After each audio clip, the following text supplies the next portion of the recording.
Today's interview of Doug Stewart is brought to you by Audible.com. Get a free audiobook download and a 30-day free trial at audibletrial.com/OCG. That's audibletrial.com/OCG. Over 180,000 titles to choose from for your iPhone, Android, Kindle, or MP3 player. And if you're like me, a person who told himself he didn't like reading, Audible is a great way to get started and get back in. Two of my favorites are Born to Run by Christopher McDougall or Name of the Wind by Patrick Rothfuss. So those are what I like to call books for people who don't like reading because they're so good, and if you don't like reading, they'll get you started. Hello, everyone, and welcome back to another episode of Overcoming Graduation with Brian Drury. For anyone who is new to the show, Overcoming Graduation is a podcast where I work to teach you everything I wished I'd known about life to help you graduate to the next level. So, have you ever asked yourself, how do I get a mentor? Are you wanting a mentor in your life but don't even know where to begin? Do you think meaningful mentorship is out of your grasp? Well, my guest today goes by the name of Doug Stewart, and he's here just in the nick of time to tell you about the 5.5 mentors that exist in your life and how you can begin learning from these mentors today. Doug was diagnosed with multiple learning disabilities as a child, dyslexia, narcolepsy, and ADD, to name a few. And after receiving these diagnoses, he decided that he was stupid and couldn't learn, accepting what society had told him. It took Sarah, his college academic advisor, to snap him out of that reality he had chosen to live in and show him his true potential. Her words and her coaching and teaching helped Doug, a D1 basketball player with a 1.4 GPA, to go from almost failing out of school to a 3.4 GPA in one semester. Now, if we fast forward to where Doug is at currently, he recently gave his first Tedx talk at Tedx Raleigh. He's the director of training at Mega Group USA. He's a Dale Carnegie certified instructor and a personal coach that works one-on-one helping clients with public speaking and so much more. In today's interview, what Doug will discuss is the 5.5 different mentors in your life, how to identify them, and how to get started with mentorship today, the difference between mentorship and apprenticeship, alarm clock moments, what they are and how Doug's changed his life forever, the difference between I am and I have, what to do if you don't have any money to invest in a mentor and how to get free mentorship, why you need to successfully deploy the first 4 types of mentors before the 5th will show up in your life, why thrashing is valuable in helping you determine what you want to do with your life, the 3 E's required for you to earn the right to give an impactful presentation to an audience, and so much more. Now, this was a super fun one for me, guys, and I believe mentorship is not only one of the things I get asked most about, but was and is one of my biggest questions is how do we find them, how do we continue to connect with them, and how do we grow with mentorship in our lives? So without any further ado, I would love to introduce you all to Doug Stewart. Hello, everyone, and welcome back to another episode of Overcoming Graduation with Brian Drury. Now, my friend Jason Goldberg has sent me a couple recommendations for interviews here and there, and whenever he sends somebody my way, I know I'm getting to talk with someone special. So today, my guest is Doug Stewart. So, Doug, thank you so much for being on the show. Thank you for having me, man. Appreciate it. I'm excited to have you here, and I'm excited to hear your story because a big part of Overcoming Graduation is telling stories of people who have overcome either what appeared to be insurmountable obstacles or overcoming these odds that people said they would never be able to surpass and have gone on to do incredible things that work to help people and express this person's unique gift to the world. So you were someone that as a child was told he had a learning disability, and where you actually met Jason was at a TED event this was your first ever TED Talk, correct? It was. Actually, Jason and I met at the selection party before either one of us knew we were actually going to be TEDx presenters. That's awesome. And I'm assuming you guys kind of bonded there, and then all of a sudden when you got to the actual stage of being selected, it was like, great, I've got another friend here in this group. You know what's funny? We were both outside and we were both live streaming. He was on Facebook Live. I was on Periscope. Mm-hmm. And he turned and we like looked at each other. And he was like, "Are you streaming?" I was like, "No. Are you streaming me? Streaming you?" And it was kind of like that weird like connection. And to be honest with you, I can remember thinking like, okay, if he gets picked, which he got picked before me, mm-hmm. If he gets picked, there's no way I'm going to get picked because there's a lot of similarity like in our style and just kind of our candor. Mm-hmm. So when he got picked, I was like, man, maybe next year. I love it. But luckily I got the nod as well, so it was cool. That's great. And it was a little, maybe a little live streaming inception that got you guys there. I guess so. Stream. So every time we start these interviews, we like to kick it off at college graduation, but I know that your story has deeper roots coming back to the times when you were told that you had a learning disability. So could you give us kind of a brief history of what you went through as a child and what you experienced maybe both psychologically and emotionally after you were told you had a learning disability, and then how that transitioned into you turning things around? Sure. So that all started when I was about 11 years old, when I was given a test by the state and diagnosed with all of my deficiencies. One of the things that really struck me, and I guess was the heaviest for me, was the fact that during that test I couldn't write my ABCs from A to Z. Wow. And I was 11 years old, and I was a big kid. Right now I'm 6'7". At that time I was about 6 feet tall. Wow. I looked like a grown man at 11 years old in terms of height. Anyway, I think I weighed like 40 pounds. I was super skinny. Wow. But I was a tall kid. I looked like I was older than my peers, and I couldn't write my alphabet. And that's when I sort of accepted the fact that I was stupid. Mm-hmm. And so fast forward to graduation, right before I graduated college at Liberty University, I was having this thing I call an alarm clock moment. Mm-hmm. And I was having this moment because my mind had just been changed and my reality had been disrupted by a lady named Sarah, who was my academic advisor. Mm-hmm. And so I found that I wasn't what I had decided to be. Mm-hmm. And the only reason I had become that is because I made that choice and I let that be my reality. Right. And I accepted deficiency and stupidity and all the other things that go along with it. And I believed that I wasn't lazy, like some of my teammates that I'd had over the years. I just didn't have the ability, so there was really no point in trying. Right.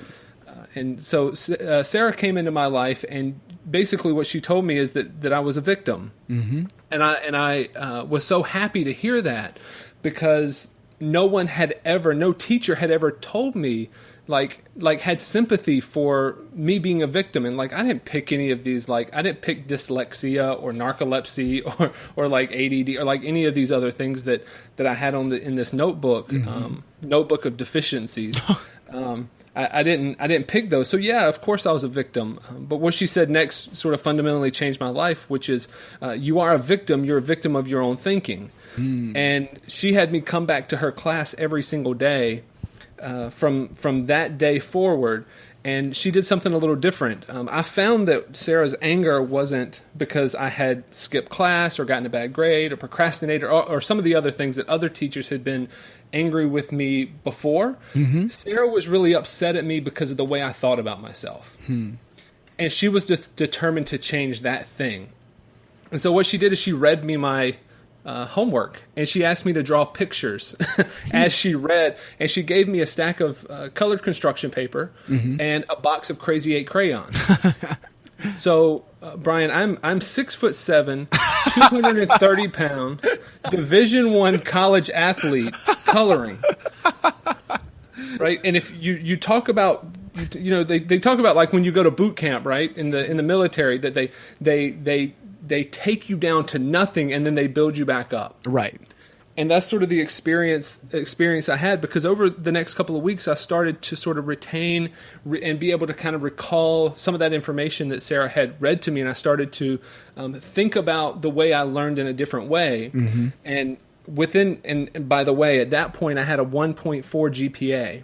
Wow. The only reason I was in college in the first place was because of my ability to shoot a basketball. Mm-hmm. And I had to redshirt my first year. I was sort of in like the depression and a lot of internal angst mm-hmm. in my life, because all I had was basketball. I was about to lose it. Right. And I went from a 1.4, and this is when I had that alarm clock moment. I realized that I had gone from a 1.4 to a 3.4. Wow. And this is incredible, because this is something that we talk about a lot on this show, and it's the idea of you create your own reality. And something mm-hmm. that I say very often is that our brains are amazing problem-solving mechanisms, and whatever you feed it with, it's going to try and find proof or validation for that to prove you right. It's that old quote that we'd rather be right than be happy in some cases.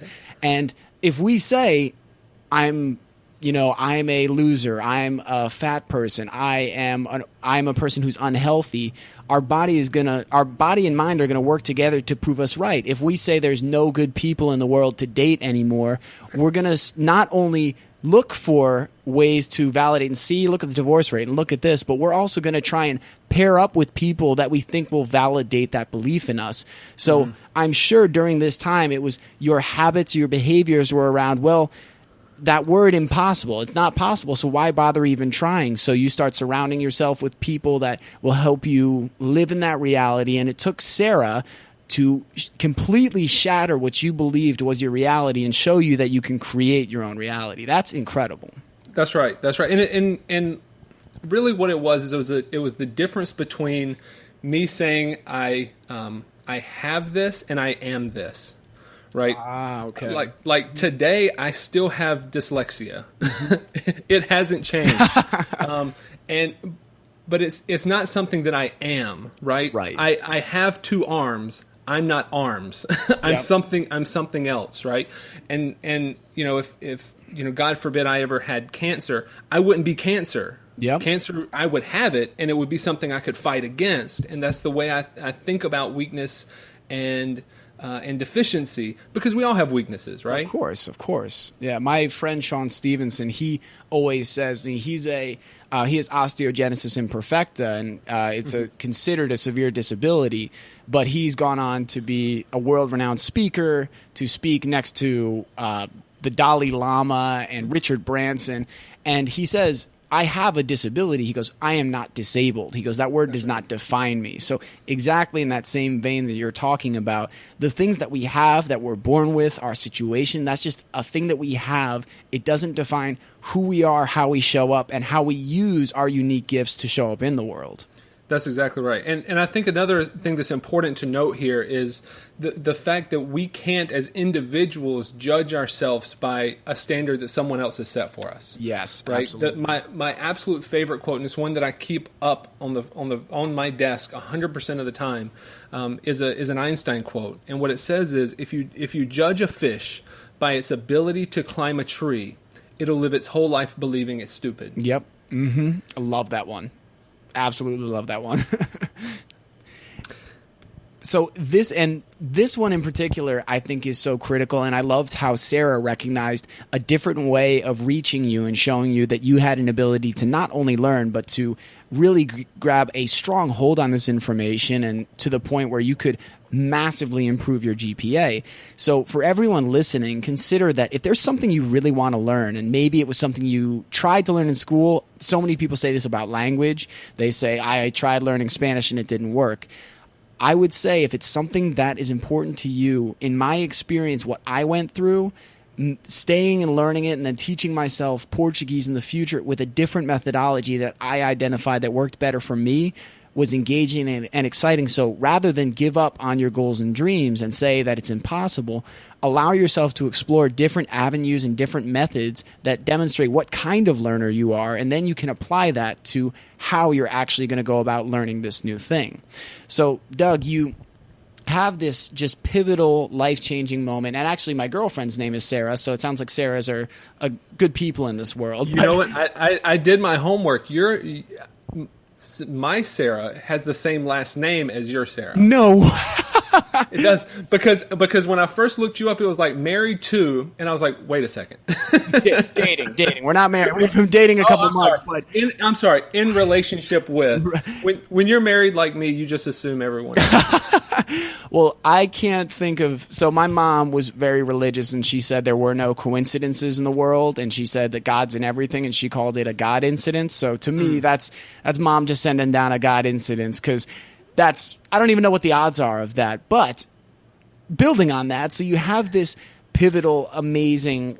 and what did you call it? Not a light bulb moment, but a...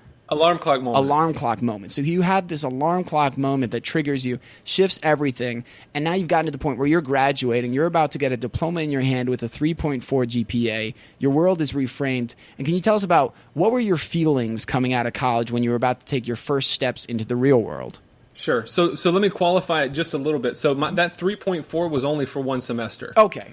So once I realized that I was capable of learning and developing in some way, I think the next semester was like a 2.9 because I completely stopped worrying about academics and started worrying about developing myself as a human being, which was where 100% of my focus went, right? So I had this spike. I was like, holy cow, like I can actually do this. And then I was like, okay, what's the most important thing for me to be doing right now? Right. And what I found was I needed a mentor. I needed to develop in so many areas, not only intellectually, but also socially and emotionally, in terms of my self-awareness, in terms of, my vision for my future, completely shifted and changed.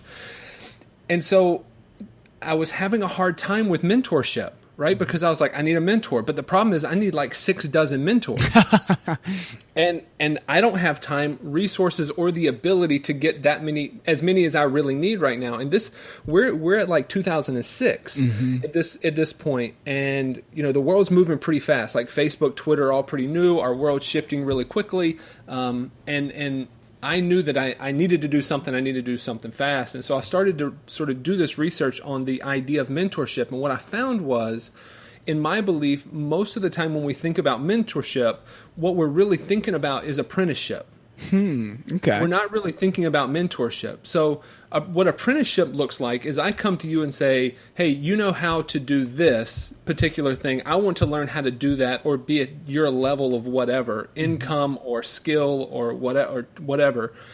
And so I'm going to ask you a bunch of questions, and you're going to tell me how to do it. I'm going to do exactly what you say, and then I will be that thing, right? Yep. It feels to me a lot like how you became a blacksmith 200 years ago. Right. And so the problem is apprenticeship really is formed around knowledge. And 100 years ago, you needed knowledge, and knowledge was scarce. Well, today, knowledge isn't scarce. You have all the knowledge that's ever been in your pocket, on your cell phone, right? Yes. Click Safari, there it is, right?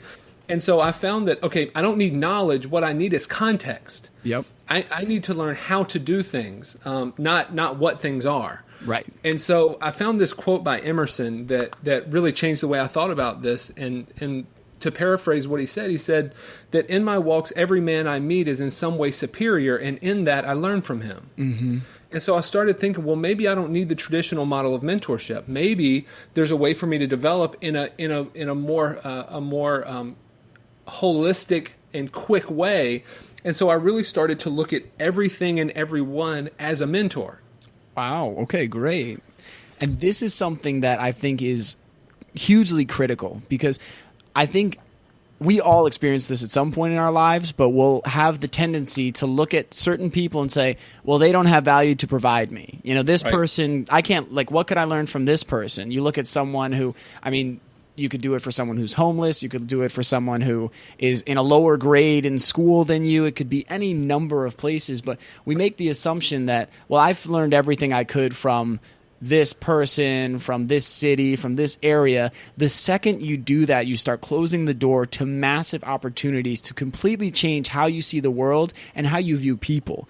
Because when you make assumptions about what you know and what the world is, that's the reality you're going to live in. And the only way to shift that is to start to introduce yourself to different perspectives and different people. And I know for me, when I close the door, the world gets a lot darker and scarier. And I don't feel connected, and I'm just walking around and keeping my head down. And then when I open up and I start talking to everyone I meet, sometimes the thing that you share is just a smile or a perspective. But it's amazing how a total stranger, just one sentence, can change your life when you're willing and open to listening to them talk. Yes, absolutely. I couldn't agree with you more. And that's really what I laid out in my recent Tedx talk, right? What I found was, and I wish I were smart enough to have been able to draft this out before it actually occurred. But what I found is when I operated with this idea of mentorship, thinking about it in this way, over the course of about 3 years, I was able to look back and see some pretty defined types of mentors in my life that as I defined them more clearly to myself, I was able to develop from them even more, and then take that to help other people. Which was huge for me. So what I laid out was 5.5 mentors that had changed my life. And it really has. And it's been all because of that one singular quote that said that every person I meet is in some way superior, and it's my responsibility. That's why they call it personal development, because it's personal and it's about you. And there's not another person that can or will develop for you. Mm-hmm. And it's not their responsibility to do you, and it's not your responsibility to change others. That was something that I needed to learn and really internalize. Was at any point in our lives, we're very quick to look at, oh, that person needs to change this, or this person needs to behave differently.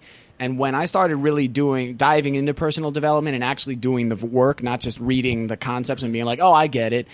When I started doing the work, I realized that the times I was most prone to judging and pointing out the flaws of others were when I was feeling the most insecure inside. And that was my way of kind of diverting my attention from the insecurity and the fear inside, was projecting it out onto someone else. I heard in Byron Katie's book, Loving What Is, she says, your external world is a reflection of your internal world. So, any time that I catch myself projecting out and saying like, oh, that person needs to do X, I'm like, one, she also talks about the 3 types of business. There's your business, their business, and God's business. And when you're in the only one that you have control over is your business. So if you're in their business or God's business, leave it alone. It's only going to drive you nuts because you can't control it. Focus on what you can control and making you the best version of yourself. Amen to that. So you have this journey that you're going through to discover mentors, and then you realize that for you, mentorship is more apprenticeship. Then you start to kind of formulate and connect the dots and say, these are the real key mentors in my life. Now, did you go into a career? Did you start in an entrepreneurial endeavor? What was kind of that first step after college? So after college, I went straight back to where I was from, which was Raleigh, North Carolina, and I started working for my grandfather, who owned a furniture company. Mm-hmm. Of course, in North Carolina, yeah. Yeah, right. So I sort of and he actually ended up being one of the types of mentors that I had, which I called the categorical mentor. Mm-hmm. Really big in my life. And so I ended up purchasing the company and running the company for a handful of years before. And as I was developing and this is something else that I think has been really powerful for me, is that as I've developed and seen the world in a more clear way, as my development increases, so does my vision for the future. Mm-hmm. And so what I realized after I was had already purchased the company was that that's not what I wanted out of life. And there was more for me than those 4 walls of the furniture store. And there was nothing wrong with the furniture business. Right. It's just, it wasn't for me. Right. And your development was introducing, as you develop and grow, you start to realize that there is truly limitless potential, and that the only walls that exist are the ones you're creating. So now you're starting to break down these walls. Like at one point in your life, that may have seemed like the pinnacle, like that was the goal, that was the thing. But now that you're working on developing and you're connecting with mentors, you realize there is so much more I can do. So I'm imagining you kind of went on a journey to discover what that thing or those things are for you. Is that correct? Yes. Okay, yeah, great. So absolutely. So what I found was, and I guess to kind of preface in terms of the mentors that came into my life, the mentorship is what I've done for myself with other people. Mm-hmm.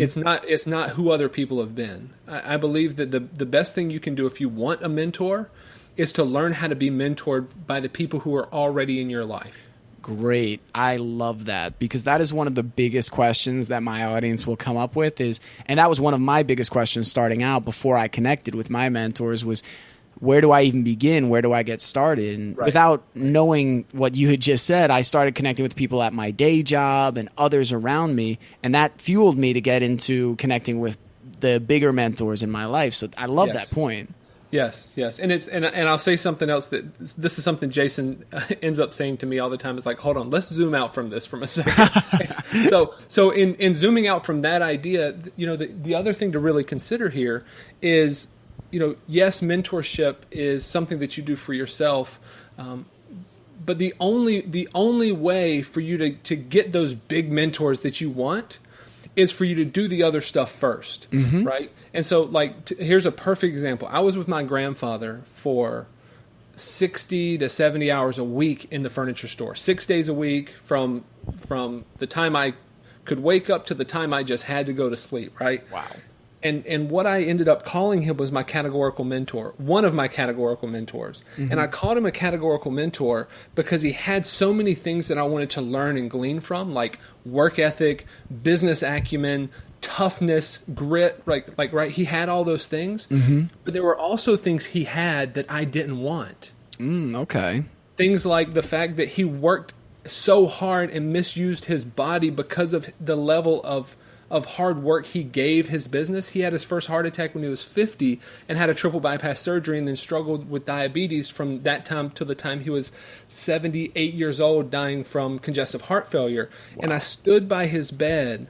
And watched him pass away at 78 years old. And I know that if his work ethic and his diet and his attention to his body would have been different, I would still be enjoying a relationship with him today. Right? Right. And so what I realized is just because someone has something that I want to replicate or emulate, it doesn't mean that I want to do that for every part of their of who they are. Right. And I think it's easy for us, especially coming out of school, to see someone that's successful and say, I want to do everything just like them. And you may not have the capacity to work 70 hours a week. Yeah, that's right? true. Yeah. You may be, and I'm like this, right? I work so much better in a loose, unconstrained environment. My wife's the opposite. She needs structure. This is when you start. This is what you do. Here's your list. This is when you stop. Right, I need to kind of always kind of be working, right? But not so not as intensely as her, right? And so what I found was that as I looked, there was a categorical mentor, but there was also something I called the stealth mentor, which was not needing a signed agreement to take mentorship from someone. It was a matter of finding someone that knew something, right, and asking them a question. A mentorship relationship only needs to last 15 seconds. Yeah, that's so right? true. Ask a question, get an answer, go do something about it. Love that. And the other thing, Brian, that I think about a lot is when we really here I go again with goalposts. but when we zoom out and really look at it, like how crazy are we as a society to ever in our life say, when is somebody going to mentor me, right? Like, think about what would have happened if Einstein would have had the internet. Oh my God. Like what would have happened, right? If Gandhi had Twitter. You know what I'm saying? Like, we have things that no one else in the history of mankind has had, and the ability to connect with people. Right? I mean, we're states away from each other, just chatting and hanging out. Right. And this ends up being a mentorship conversation for me. Right? Oh, for me too, man. I mean, I'm learning a ton here. And this is part of why I started a podcast, was to be able to connect with people, hear their stories, and learn and grow and share those messages with the world. And what I'm getting from you from the categorical mentor and that concept is that be you. Don't try to be someone else. You know, it's like when people say, I want to be Tim Ferriss or I want to be Tony Robbins. Right. It's like, no, you don't need to be that person to experience the life that you want to. You need to get clear on defining who you are. And the second piece that I love that you said is get clear on how you operate most efficiently. Because not every, like, God, I know I am not an 80 hours a week work person, that I like to have balance, and I like to have hyper focus sessions of work where I get really deep focus and I crank things out, and then I go and live an enriching, fulfilling life. I spend time with my girlfriend. I go to salsa class, those things. So I love this concept, and I love that we're building on the coaches, because categorical and stealth. And that's another thing. People are like, well, how can I get an official mentor? It doesn't always have to be this official arrangement where it's like asking someone to prom, like, hey, would you be my mentor? It can just be a conversation and connecting. And we forget that it's relational, right? Yes. And I think, okay, it's like this. So how long have you and your girlfriend been together? A couple months now. It was just beginning of May that we started dating. Okay. So let's just say that you really, okay, so a couple of months ago, you really, let's just say, I don't know how it happened, but let's just say you wanted a girlfriend, right? You want to be in a relationship, you know it would be valuable for your life, and so you said, okay, I need a relationship. Well, then you see Sarah, right? And instead of going up to her and saying, like, hey, you want to get a cup of coffee, or tell me more about yourself, or just kind of having a conversation, what would have happened if you would have gone up to her and said, I think I'm in love with you, let's get married? Well, that's just a game I mean, that's a winner, you know? There's no way that could go wrong.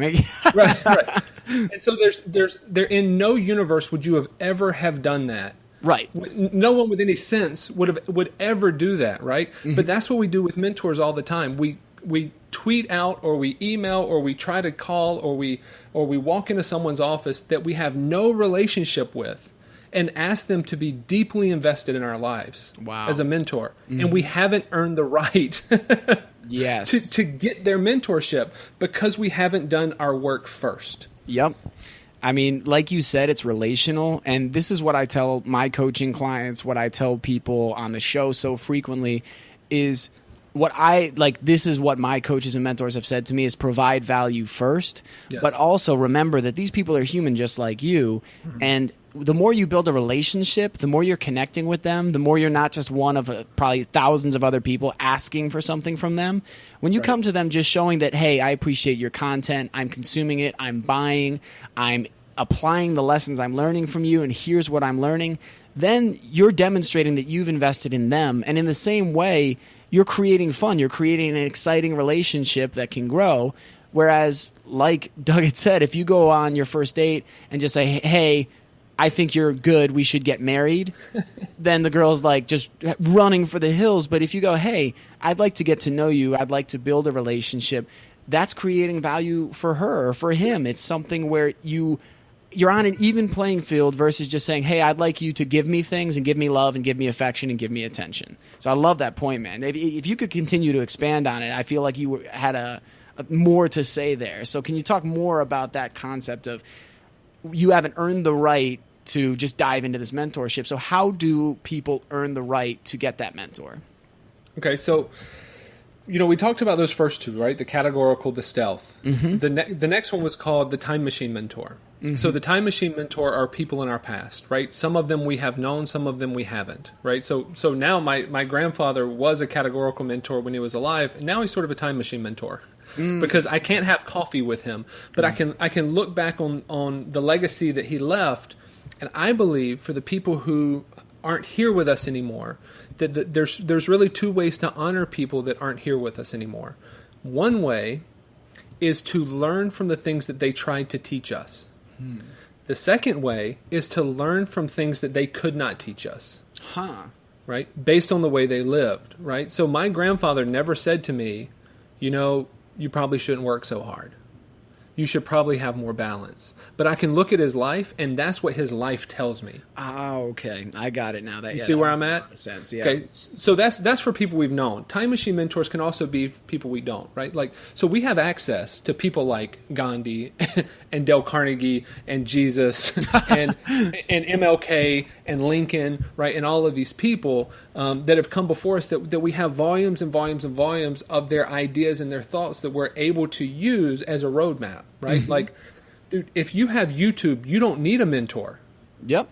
You don't. Mm-hmm. It's nice to have one. It's icing on the cake, but you can get so far by reading, watching, and listening. And there's so much that's free. YouTube podcast. That's about really all you need is an internet connection. Right? Mm-hmm. Okay, so I'm going to jump off my high horse on the time machine mentor. So the next one was the Street View mentor. Street View mentor, I sort of think of someone that I'm standing on a road or sitting in a car, and we both kind of have the same vision, right? The same perspective. We're in the same place. We're going to the same destination. Mm-hmm. I kind of think of like my wife as my Street View mentor, right? She's the person that sits in the passenger seat as I'm like driving through life, and every time I go to swerve over the yellow line, she's there to kind of grab the wheel and pull me back, right? Yeah. Because what I do affects her. So Street View mentors can be people like friends, family, spouses, children, right? People that are deeply rooted in your life that when you screw up, they get the pain. I honestly pictured like the mom that has the little kid on a leash and the little kid like running and she's like, nope, and yanks it back. That was what popped into my head. The monkey backpack with the tail? Yes, exactly. Yeah. You know what? I had like the first version of that when I was a complete like crazy person as a kid. And I actually had like the first one, and it was this like strap that went around like my abdomen that had like this like bungee thing. And my mom like absolutely demolished me a few times and came out with that thing. No, you were not going to the toy section.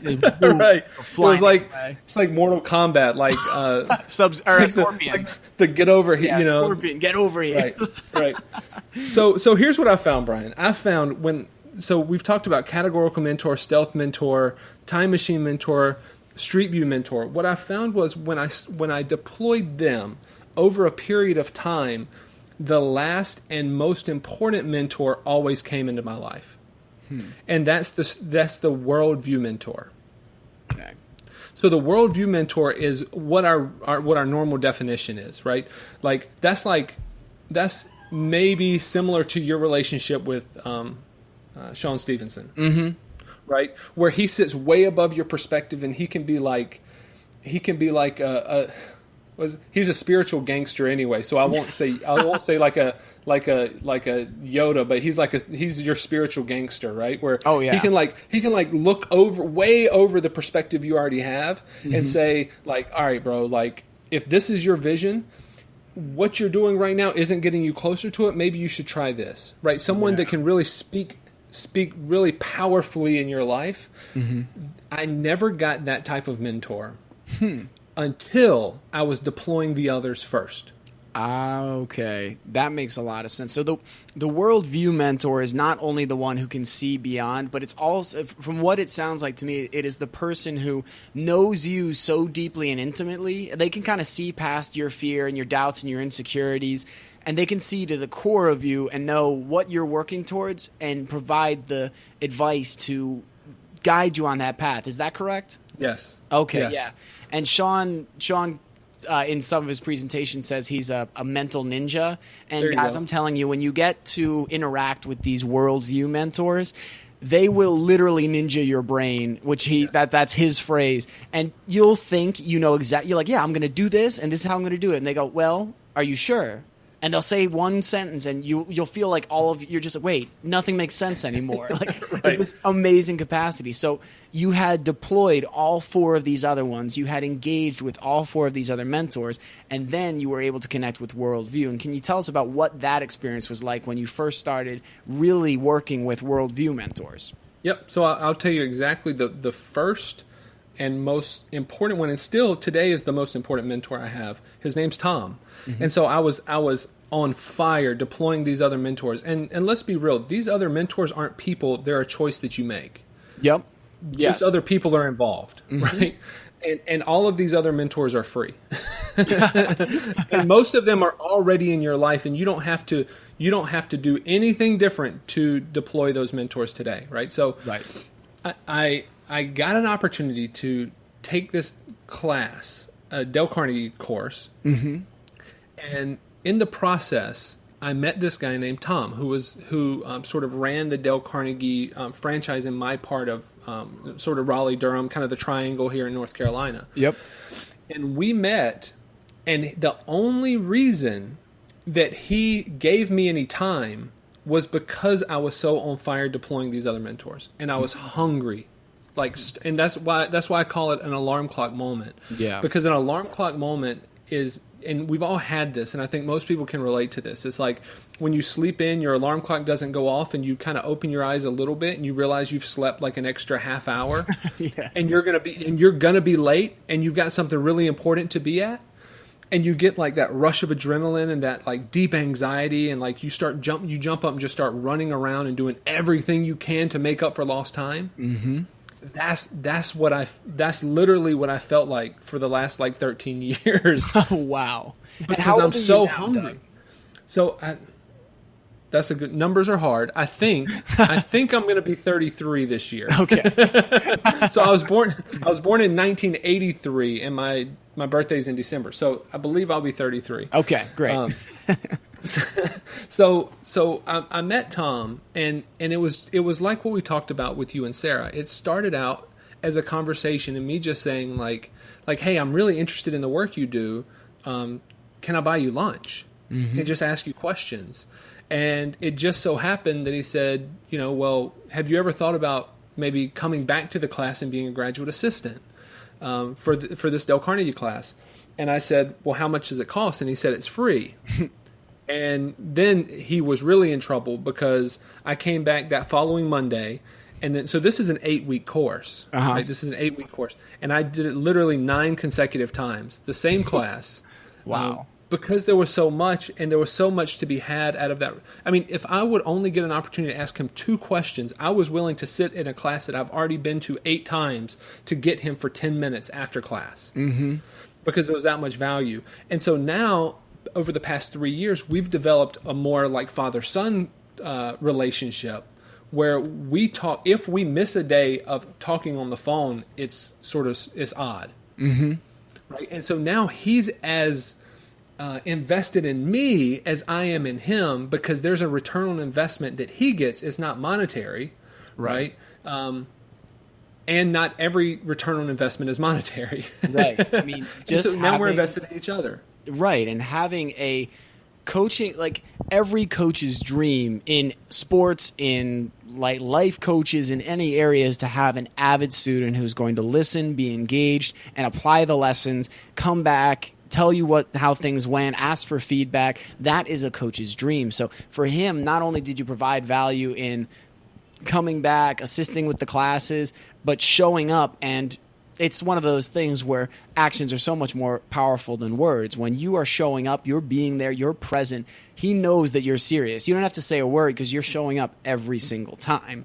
Right. So through this mentorship with Tom, can you tell the listeners a little bit about what you're doing now for work or in your own businesses?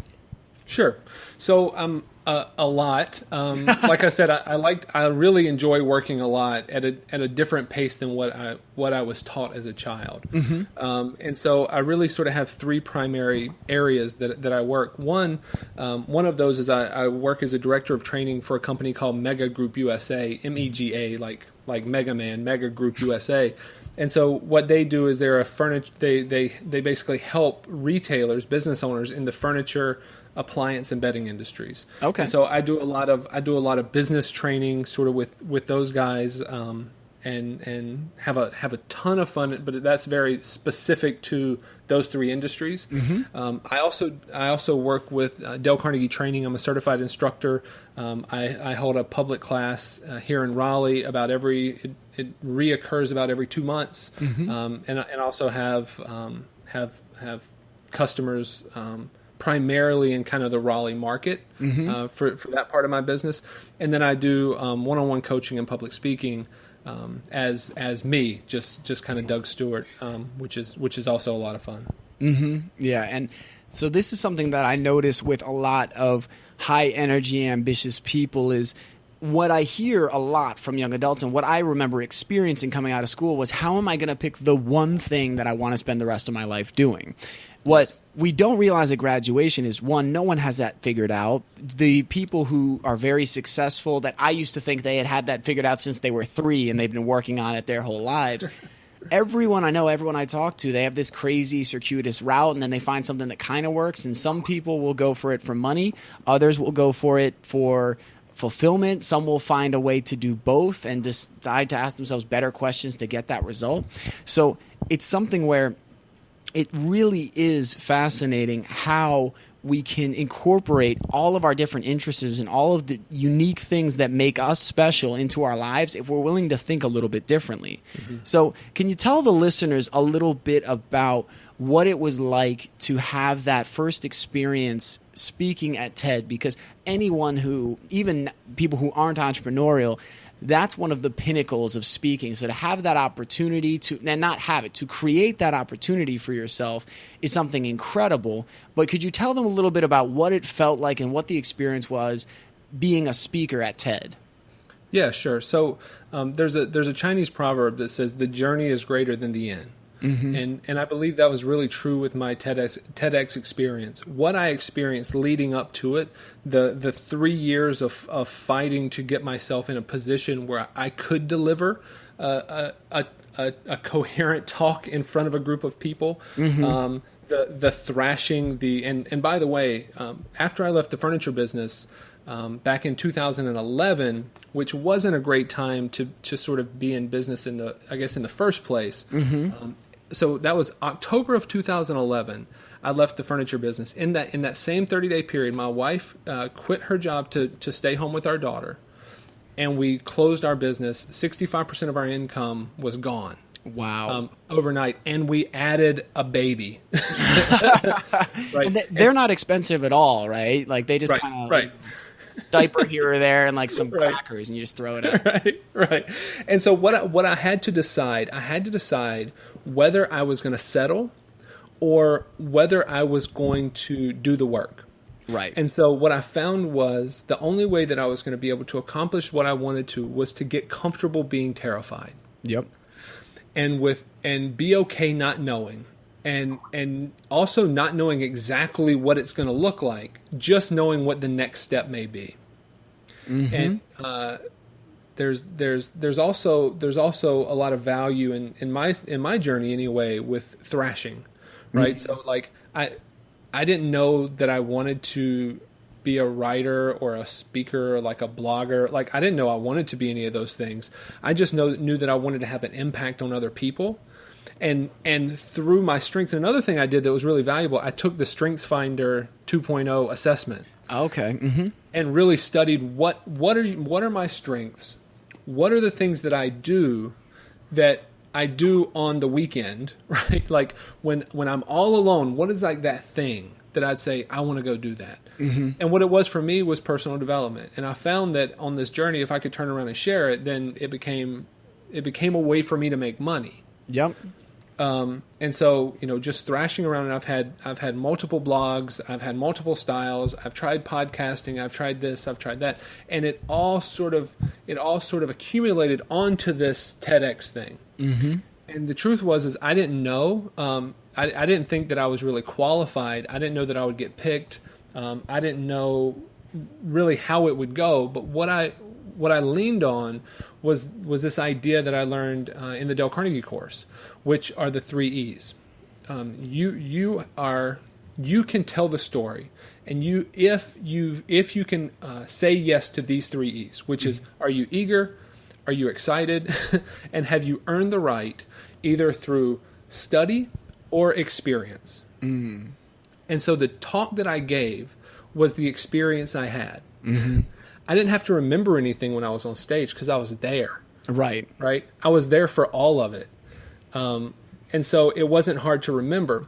The great value that I got was getting to know the other people. Like, dude, the value I have isn't having a talk on the TEDx YouTube channel. It's the fact that I connected with a guy like Jason Goldberg. Right.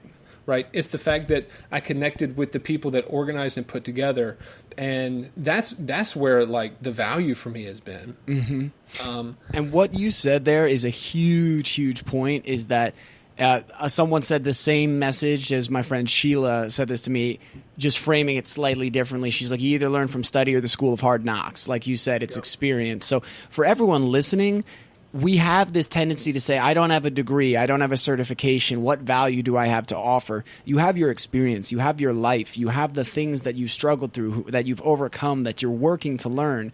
And what Doug's also said that is so critical, surrounding yourself with community that will expand your mind, that will introduce you to new ways of thinking, it is so critical. All of the events I go to, like Sean's events are incredible. He always over-delivers.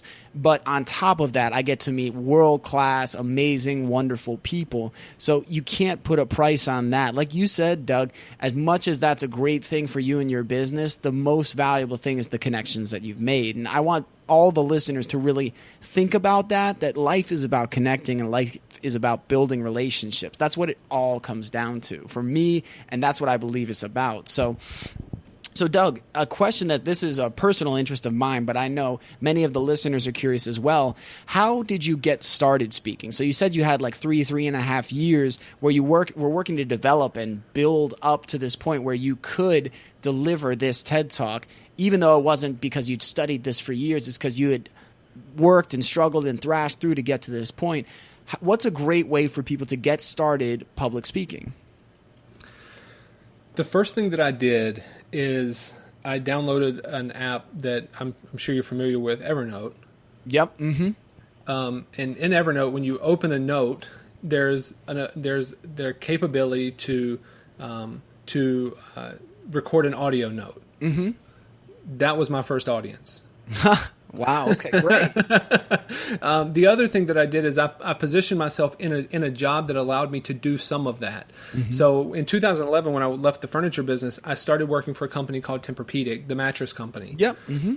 So my role with Tempur-Pedic was a sales rep, and so I had I traveled up and down the coast, and my job was to create new business and to grow existing business.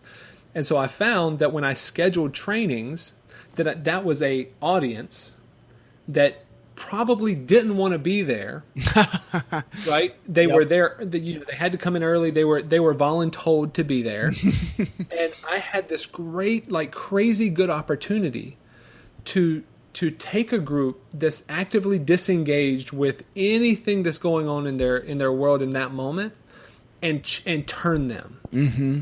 Right. So I was able to be creative and to kind of hone my craft, and I gave hundreds of presentations in front of 3 or 4 people. And I know they all thought I was nuts because I acted as though I was on the TED stage. Right.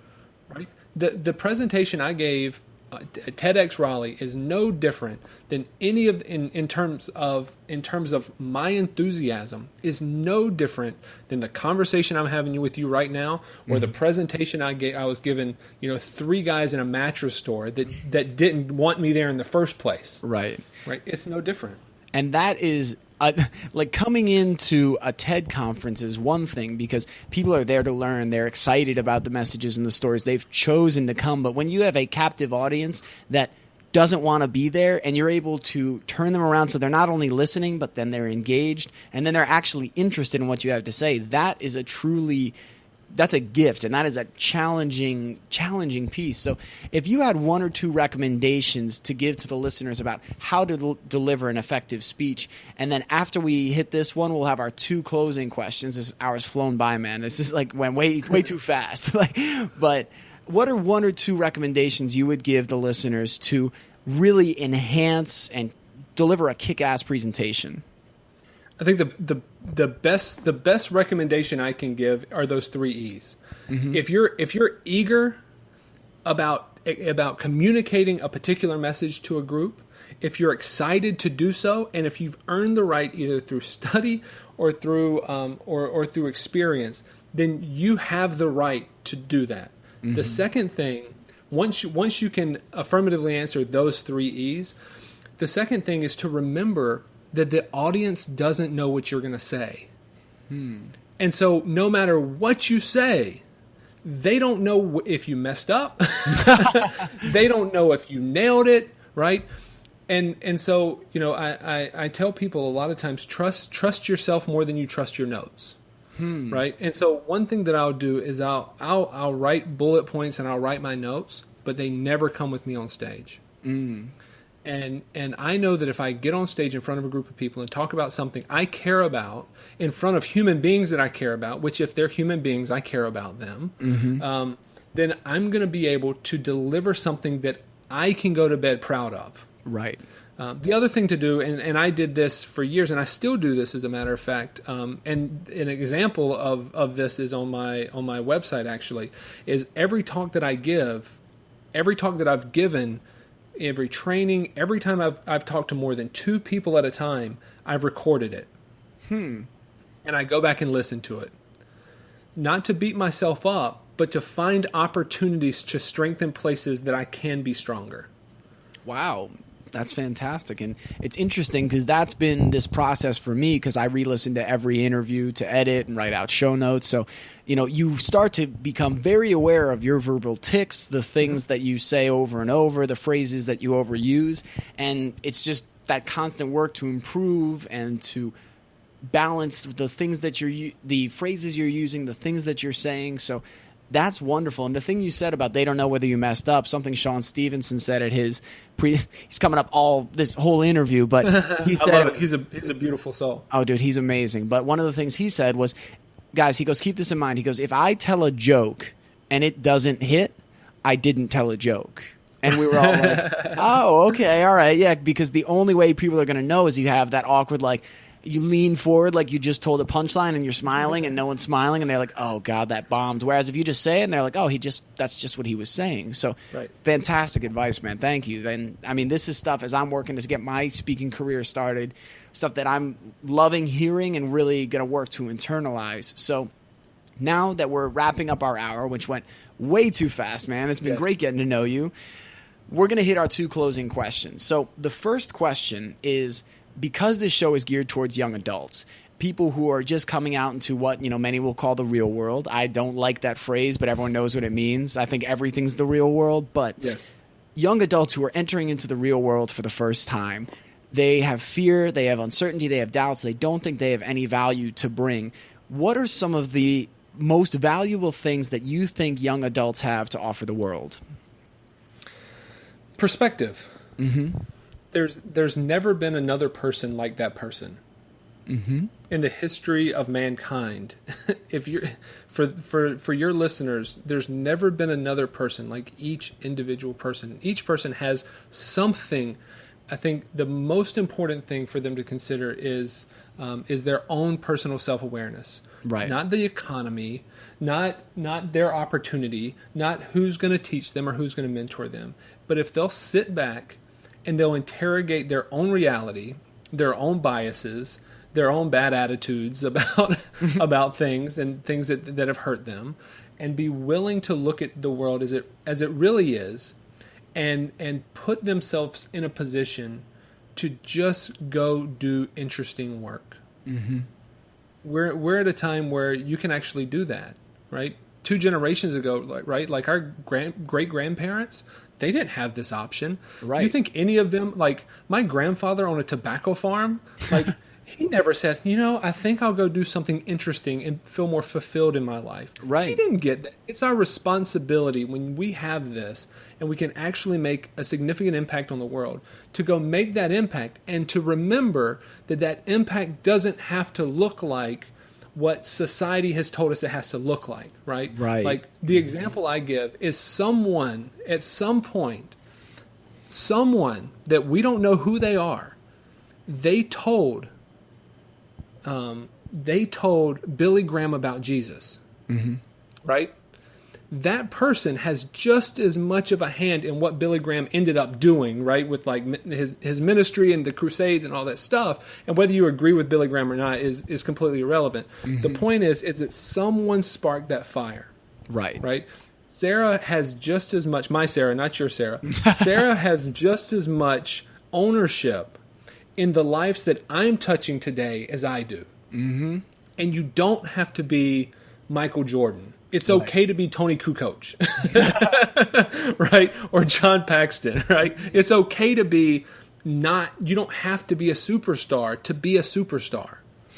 Right, and the whole concept of superstar and what we attribute often successes is fame. We say fame is when you can really impact. People say, oh, if I had $1 million and if I had the fame, I would challenge you, everyone listening, to instead of having that mindset, say, who can I make a difference for in my life today? Because when you start to look around you and find people near you that you can impact, and I'm not saying go up and be like, how can I change your life? Just smile, give a hug, give a wave, help somebody pick something up that they dropped. Like start making a difference for as many people as possible. And all of a sudden, you can start attracting more people where they'll be interested in hearing how you do what you do or how you show up in the world like that. Right. So, fantastic, man. Absolutely love that. Now, we're going to hit the closing question, and this has been around since the start of the show.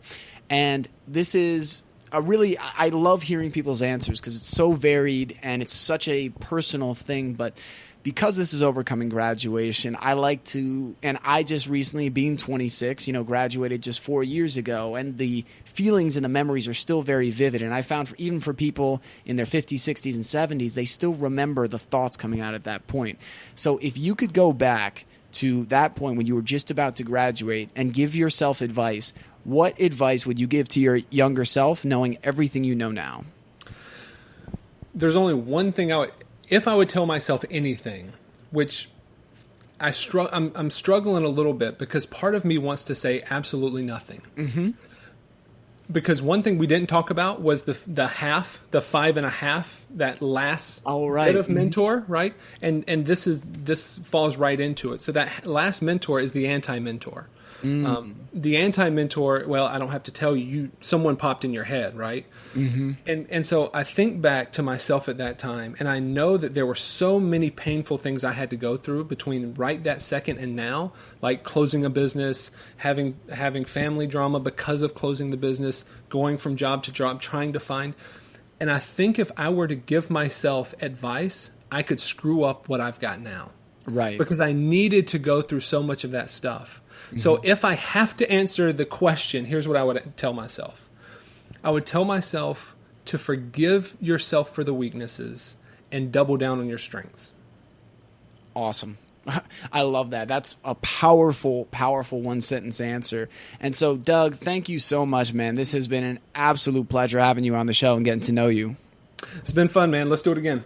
So, Doug, before I let you go, I know listeners are going to want to come and find out more about you. So can you tell the listeners where they can come to learn more about Doug Stewart? Yeah, best place to go is my website, dougstewart919.com, STEWART. Everything's there. Fantastic, man. So I'm going to ask you to hang on for 1 second. Listeners, that's it for you. Thank you all for listening, and thank you all for spending this time with us today. All right, guys, that I think is so valuable in helping us to understand what different types of mentorship exist in our life and how we can identify who those mentors are for each of us. So just to review, number one is the categorical mentor, the person that has certain aspects that you want to learn from and other ones that you don't. The stealth mentor, where you can just ask a question, get info, and then take action. This doesn't need to be a signed agreement saying you're a mentor or mentee officially. The time machine mentor, who are people from your past. And there's two ways to honor those people that are not with us anymore. Learn from the things they tried to teach us, and then learn from the things they could not teach us based on the way they lived.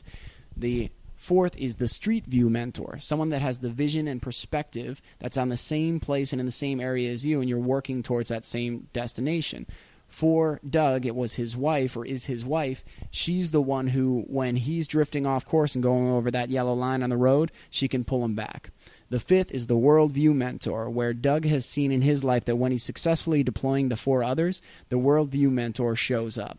So taking that time to invest in those first 4 free mentors that are accessible to all of us will allow you to get to that next level where you connect with a worldview mentor who's a person who can see far beyond what you believe is possible. They can see through your fears and your doubts and your limitations and help you get to the core of what it is you're really meant to do in this world. And then the half at the very end is the anti-mentor, the thing that teaches you what you don't want, the mistakes, the challenges, the adversity that you face that helps you grow into the person that you are. So thank you all for listening today. This is so much fun for me to share and to learn along with you as I bring on amazing guests like Doug Stewart. If this episode was of value to you, please go and share it with your friends and following. That is one of the greatest compliments that you can give me. If you'd like to subscribe to the podcast, you can do so on iTunes or on Stitcher. And if you would like to give a rating, that would be hugely beneficial in helping me get the Overcoming Graduation message out to the rest of the world. If you'd like to learn more about the OCG community and the things that we're doing, you can visit overcominggraduation.com or check out Overcoming Graduation on Facebook, Twitter, Instagram, and YouTube.